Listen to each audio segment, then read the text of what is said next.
मान्सूनच्या आगमनाची चाहूल लागताच मावळ तालुक्यातील शेतकरी शेतीच्या कामात व्यस्त झालेत।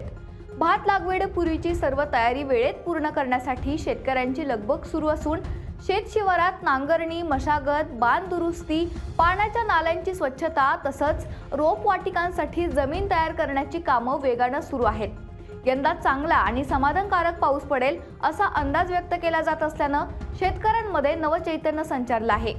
गेल्या काही दिवसांपासून वातावरणात वाढलेला गारवा, ढगाळ हवामान आणि अधूनमधून पडणाऱ्या सरी यामुळे शेतकऱ्यांनी खरीप हंगामाच्या तयारीला गती दिली आहे। शेतांमध्ये ट्रॅक्टर, पॉवर टिलर यांसारख्या कृषी अवजारांचा मोठ्या प्रमाणात वापर होताना दिसत असून अनेक ठिकाणी शेतजमीन भात लागवडीसाठी तयार केली जाते। भात हे मावळ तालुक्यातील प्रमुख पीक असल्यानं पावसाळ्यापूर्वीची ही तयारी अत्यंत महत्त्वाची मानली जाते।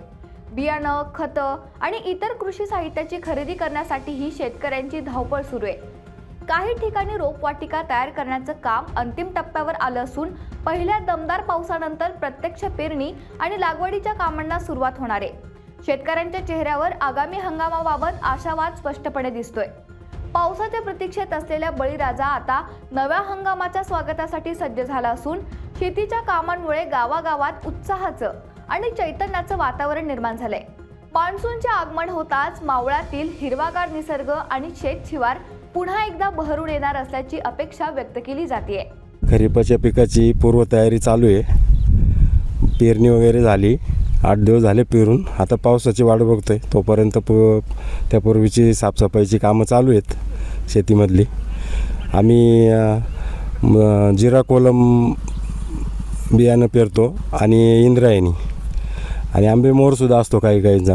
खरीपाच्या जमिनीला इंद्रायणी आणि कोलम असतो आणि पानवळी जमीन आहे त्याला आंबेमोहर असतो 57चा। म्हणजे आता कामं चालू आहेत आमची पूर्वीची।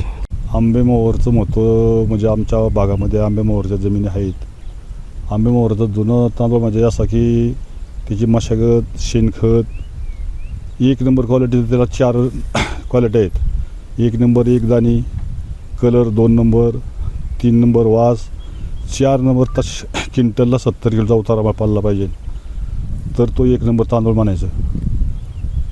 आणि त्या तांदळाचं असं आहे की म्हशीचं दूध, जर्सी गाईचं दूध ही जीवनसत्व ह्याच्यामध्ये, आता जरी कुठली संकरित भातं जरी जास्त पिकत असतील तरी जीवनसत्व ह्या आंबेमोहरच्या तांदळाला जो आहे हा कुठल्याच तांदळाला नाही।